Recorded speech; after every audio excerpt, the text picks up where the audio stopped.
How dare you, Froggy? How dare you?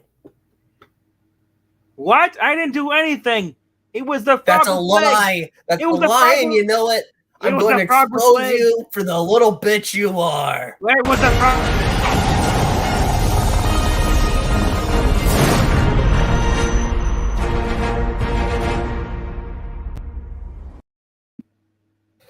And that's that. Oh, hello, everybody. Welcome to the Geeky Puppet Show. We're here today for Stargirl. Yes, that show on the CW, the best show on the CW, in all honesty. And it is starring yours here. truly, me, Froggy. No, I don't think it's starring you. You're just in the thumbnail. I was there. You were there, huh? When she landed on the ground, you were there? You landed on top of me, senpai. You wish. Oh, yes. Anyway, hello, everybody. Welcome to the Stargirl, Chapter 6, Episode 6, The Betrayal. It's a big deal. Yes. In this episode, a lot happened. Yolanda and Rick end up being even bigger jerks than they were the first 5 episodes. So last week, we know that Yolanda stole the laptop. Stole the gambler's laptop. Gambler, he dead. But whoever has the laptop, obviously, must have killed him, right? She didn't steal it. What she did was she snuck into Cindy's apartment because she's a nosy noser and went in there and she found the laptop, and then she basically told everybody else. Courtney was too busy basically snogging her new boyfriend, Cameron. It's not just snogging. It's training. Yes, she's training him now. And this issue, this episode is actually pretty good. Someone say it was pretty cool, bro. It wasn't very cool if you ask Yolanda and Rick, though. Yes, and I wouldn't ask them because those two are just jerks, man. Every time something happens, Yolanda she is just completely off the rails. I understand that Courtney did not tell them basically about that she was helping training with the powers, but overall, like, they are just like, aren't heroes supposed to be like, nice and stuff? She is she's pretty much become her predecessor. She has become a grumpy old woman. Well, I mean, he was a man, but she was a woman at heart. Wait a minute. Obviously, she doesn't hate Cindy for what Cindy did to her, and she's never got over that. Rick, he's just a young man. I mean, who finally is probably on steroids now because, well, in a former mix, he took out the limiter on his hourglass, so now he's Roid Rick. You're right. I mean, he breaks in and enters into the Crocs gym. And just trains and checks he puts his phone on, sets it for an hour. He took the limiter off the actual hourglass, so now he doesn't have to wait an hour anymore. It's unlimited power. I mean, if he keeps this up, he pretty much will be a skeleton. Because that shit's gonna kill him. Overall, though, I guess there's some straight stuff going on here, and it is cool. Seeing let's see here. So Courtney's parents decide to basically go over and meet. Well, what's his name's parents? Cameron's parents, or not grandparents. Grandparents. Great. I guess they're not great grandparents. Just great grandparents. They're frost giants in the form of people. Anyway, basically they did this because, well, Courtney is pretty much spending a lot of time with their grandson, high school junior, and they are pretty much concerned. So they go over there basically to settle the air. Courtney arrives shortly after, and after a chilly conversation between the grandmother and Courtney's mom. Well, it's funny because the two guys, Pat and the grandfather, are pretty much trying to keep it cool. Just saying it's a nice thing that their kids are happy together, and that's all that matters. The grandmother, the frigid old bitch, basically, I think she's gonna cause trouble. And just everything that's going on. It's been like kind of cool to see other characters getting more spotlight. Obviously, Pat's taking kind of a back page, or gets a back. What could we call it? He's moving. Here's the thing. Move the back. Yeah, and here's the thing, bro. I like seeing actual more people on the show. I mean, when you have people, all these such a huge cast, but they're using them adaptly. They're adapting them as far as from the page of the comic books, changing them a little bit, but they're keeping the same personalities together. Beth is still would you just call Beth a whore?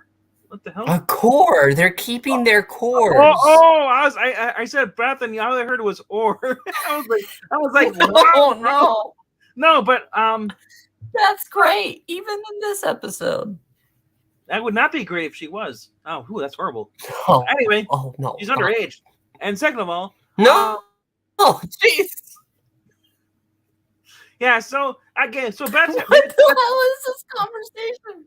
Beth is having a problem with her parents, so they want to get involved. She even explains, she even tells a story about how Starman's sister died because she got involved, and basically says, "I don't want to have to worry about you because."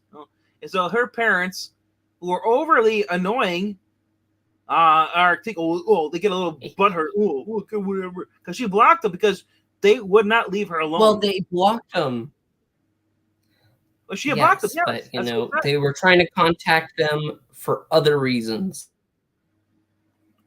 That's parents. So, like, with that in mind, yes, I understand. Yeah, because she couldn't reach him at all. That's why they both came home, because they're both working. They are working parents. Beth, the reason for a large part. No, that's not why they came. That's not why they came home, because they could not reach her. She blocked them because they kept spamming her, kept harassing, calling her. So they're upset because they found out that she blocked them. And she explains to the guy, he's like, "I love you guys, but you're just too clingy." And she doesn't want to put him in harm's way. And the parents, her mom's like, "Who's gonna protect you if we're not there?" And she's like, "I have my friends, I have my team." Basically understand the parents are like, but there is a key. They went. Well, I was just saying they went from extremely not caring about her to extremely caring about her. They need to find a balance. Unlike Courtney and Starman, who can't find a balance because they love the blur. Yes. In a sense. Yeah, that's worth a conversation. But I actually want to highlight Yolanda here for a moment, because Yolanda, she starts this episode, a whole part with her preacher, but even then it's hard to respect Yolanda. But she goes ahead. Beth gives the laptop, because they're working as a team. They're trying to get a copy of it. Gives the laptop. And you robot it down. So that way, Cindy doesn't know that it was taken. Yep. So let me recap, since you blotted out. Beth basically downloaded the stuff on the laptop per instruction from Starman, and they put it back. So when Yolanda goes to sneak back in, as I called it, Cindy was there, and then those two just knuckle drag fight it out, because Cindy didn't even start it. It was actually I guess Yolanda again. Yolanda being over aggressive. Yep. Basically attacks her. And we find out, and it's finally the whole fight breaks out. Beth, using her downloaded version of the laptop, finds out that somebody's been watching the whole entire town. She sees the camera out there in front of the lawn of Cindy's house and watches it. She calls Courtney. And basically, as Cindy and Yolanda are fighting, Yolanda's in her cat gear, wildcat gear. Her Arrow Man shows up. Rick shows up, and angry, and starts basically fighting against them. If it gets hurt, and then so it's basically a 2-on-1 match. Courtney shows up in the middle as they're basically in the middle of them. Giant freaking energy blast from the sky, just knocks them all off the ground. And then Courtney kind of stands there, and then she, and Cindy Sides points out, "I didn't start any fights, and then Yolanda started this whole entire mess here." But then Courtney's like, well, you lied to us. You you took the laptop, you didn't sell anything. And then they see the arm that basically that she's got dragon scales because Cindy's her flannel shirt jacket got ripped. You can see the scales on her arm. Cindy says, well, the reason I took the laptop is because I wanted to find safe house. I want to find a cure because my freaking dad did this to me. She says, she's like, ever since he came back from the shadow world, that Eclipse put her in, she's not sure if this is what triggered it or if it was always going to happen. But then Courtney's like, well, you should have told him. You should have told us instead of lying to us. That's why we're in this mess. So then Cindy turns around and says, oh, no, you hoity-toity bitch. You were lying to your own entire team. You were training High School Junior to use his powers. And this causes a huge division between the JSA, where Courtney basically steps down, says the Starman lead, and then Yolanda, being the bitch she is, says, well, he's already been leading us the whole entire time anyway. You've been gone.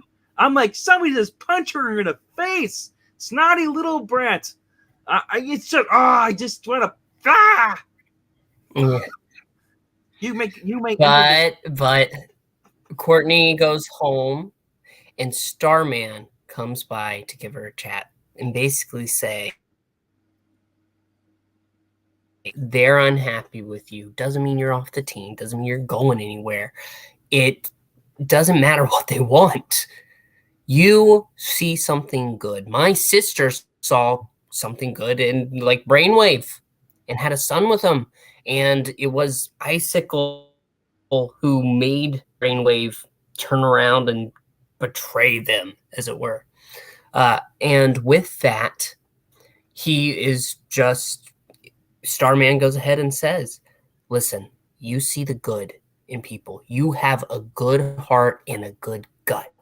So if you think that I can be saved, then I'm with you all the way. He also and points out that it's really a good moment. Yeah, it is. But I also want to point out you're overlooking a huge thing.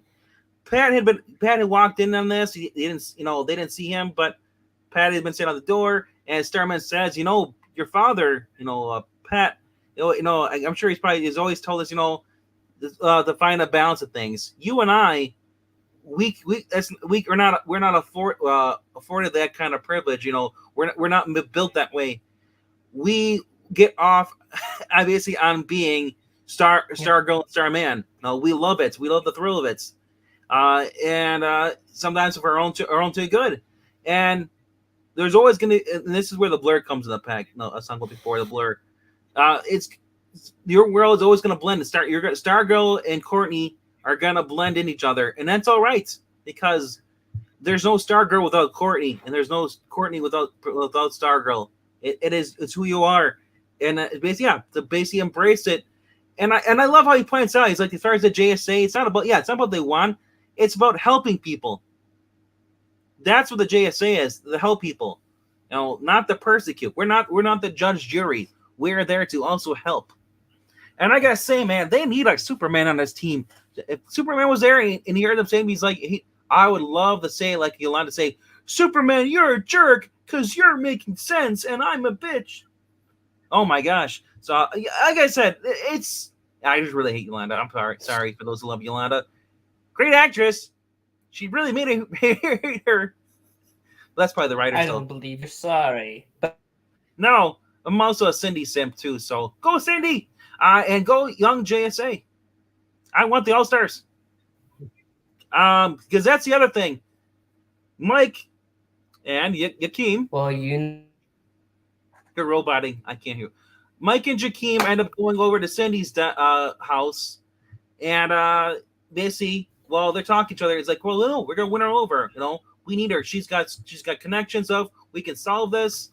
And I just gotta say, hey, if they basically gonna give her donuts and give her flowers, which Cindy basically turns around and just basically closes the door. I think it would have been cute if she would have grabbed the donuts and then closed the door. But overall, just want to say a shout out to Austin P. Thank you for being here. And I'm glad you jumped into that part because that's pretty much what I want. I just want Yolanda gone. She's just very, very judgmental. At the tail end. Yes. Hey, Better to be at the tail end than be at the no end at all. And hello to Rhaegar, jumping in from the Angle Team chat. I'm surprised you're over there that long. All right. That being said, there's not really much more to say about this other than we know that Beth finally reveals to Pat and Courtney at their house. Beth. Yes, yeah. I said Beth. You're roboting a little bit. Sorry, but anyway, yeah. She basically brings the laptop over and shows them, and basically shows that there's a camera in their house, that someone's watching them. As far as we know, someone who's watching them has been. It's kind of weird. It's like a Tales from the Crypt. They zoom out and it shows a camera, and then we see a hand, and then he's doing a jigsaw puzzle. And the jigsaw puzzle, it's a giant skull.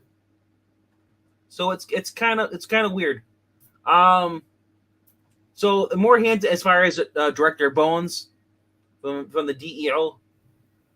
But there, and I'm trying to think what else there was. There anything else on the show? Oh yeah, the Crocs got him a juicer. Apparently, the Crocs basically like to break into Courtney's house whenever they wanted to. Took all their cereal, all their junk food, and replaced it with vegetables and got this giant juicer. So when Pat and basically the mother, Courtney's mom, walk in, they say a giant table full of vegetables, and I guess he's just trying to make himself something to eat, so he's just making a giant vegetable drink juice. That's what Mike's doing. But other than that, though, I think we covered pretty much everything on this show, this episode. Do you have any final thoughts there, Mr. Puppetine? Did you cover Beth?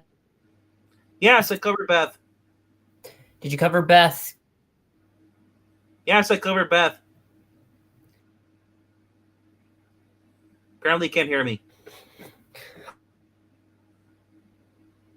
All right. Well, anyway, you were just caught in a storm somewhere.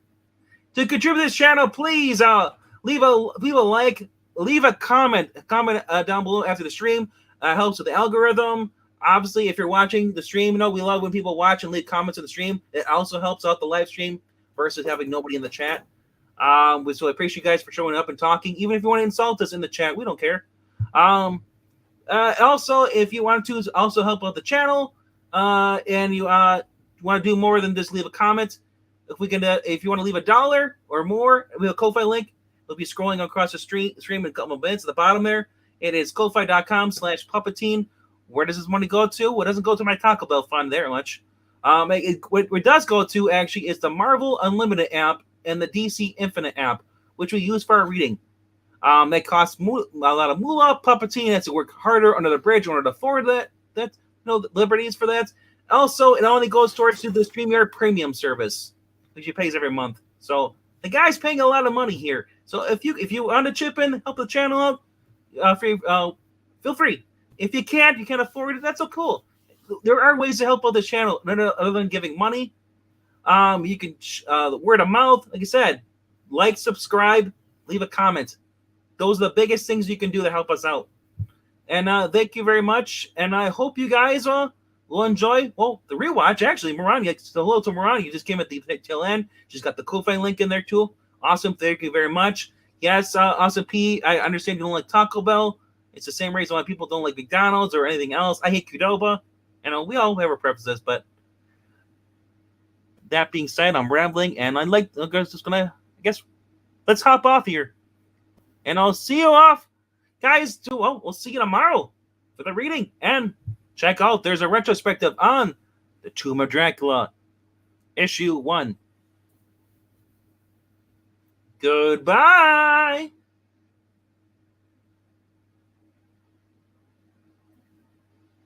Bye. Bye-bye.